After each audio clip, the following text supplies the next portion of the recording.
Hand tumours basically हाथ में होने वाली कोई भी गांठ को हम हैंड ट्यूमर बोलते हैं। हमारा जो हाथ है, अगर हम ध्यान से देखें तो उसमें क्या क्या स्ट्रक्चर्स हैं। सबसे अंदर बोन्स हैं, उनके ऊपर मसल्स और टेंडन्स हैं, बीच में नर्व्स हैं, आर्टरीज हैं, स्किन है और सॉफ्ट टिश्यू है। तो इन सारे स्ट्रक्चर्स में से किसी भी स्ट्रक्चर से होने वाली स्वेलिंग को हम हैंड ट्यूमर बोलते हैं। सबसे कॉमन हमारे स्किन सॉफ्ट टिश्यू में क्या स्वेलिंग होती है? सबसे कॉमन होता है लैपोमा, जो हमारे हाथ में कहीं भी होता है। दूसरा होता है एक न्यूरोफाइब्रोमा, जिसको हम बोलते हैं। वो लैपोमा एकदम सॉफ्ट होता है, neurofibroma is a little hard. फिर जो नर्व से स्ट्रक्चर्स उठते हैं, उससे स्वेलिंग होती है, उसको हम न्यूरोमास बोलते हैं। फिर कई बार बोन से होने वाली स्वेलिंग्स होती हैं, उसमें एन्यूरिज्मल बोन सिस्ट्स होते हैं।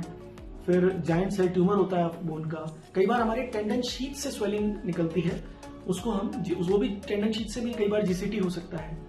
इस तरह से फाइब्रोमास हो सकते हैं। तो कोई भी स्वेलिंग हमारे हाथ से निकलने वाली, उसको हम हैंड ट्यूमर बोलते हैं। Most of the swellings arising जो हमारे हाथ से होती है वो बिनाइन होती है। बिनाइन का मतलब कि वो बहुत खतरनाक और फैलने वाली नहीं होती।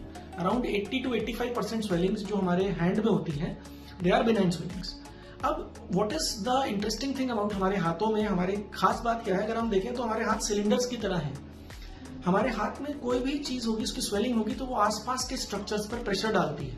तो इसलिए किसी भी स्वेलिंग को हमें निग्लेक्ट नहीं करना चाहिए। एक और बड़ी कॉमन स्वेलिंग होती है हमारे हाथ में, जिसको हम बोलते हैं गैंग्लियन सिस्ट, जो कि हमारे हाथ के इस वाले हिस्से में ज्यादा होता है। वो एक कलेक्शन होता है फ्लूइड का। कई बार हमारे हाथ के यहाँ पर एक स्वेलिंग होती है, जिसको हम बरसा बोलते हैं। वो ज्वाइंट के बाहर कलेक्शन की वजह से होती है। तो ये जो सारी स्वेलिंग्स हैं, इसमें सबसे इंपॉर्टेंट चीज ये होती है कि अगर स्वेलिंग रैपिडली बढ़ रही है, उसका साइज बढ़ रहा है, उसमें पेन हो रहा है, उसके आसपास अगर कोई इन्फ्लेमेशन का साइन है, तो उसको निग्लेक्ट नहीं करना चाहिए और उसको अपने निकटतम जो भी स्पेशलिस्ट है, हैंड सर्जन, उसको दिखाना चाहिए। यूजुअली सर्जन देख के बता सकता है कि भाई ये तो नॉर्मल स्वेलिंग है, जैसे कि लाइपोमा हो गया। इसके लिए अगर आपको कोई दर्द नहीं कर रहा तो उसको ऐसे भी छोड़ सकते हैं। लेकिन कई बार कुछ स्वेलिंग्स जो बड़ी रैपिडली बढ़ रही होती हैं, वो कोई नर्व शीट ट्यूमर्स हो सकता है, जो टाइम के साथ बढ़ने के बाद नर्व के ऊपर प्रेशर कर सकती है, जिससे हमारे हाथ में प्रॉब्लम भी हो सकती है, हमारे हाथ का फंक्शन भी जा सकता है। तो इसलिए इन स्वेलिंग्स को हमें ये ध्यान में रखना चाहिए और एक्सपर्ट से मिलना चाहिए।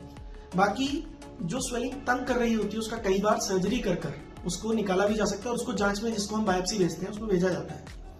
तो यूजुअली हैंड स्वेलिंग का मैं अगर बोलूं आपको सिंपल, कि अगर वो आपको साइज में बढ़ रही है और रैपिडली और पेन कर रही है, तो तुरंत अपने एक्सपर्ट्स को दिखाइए। उसको इन्वेस्टिगेट किया जाता है।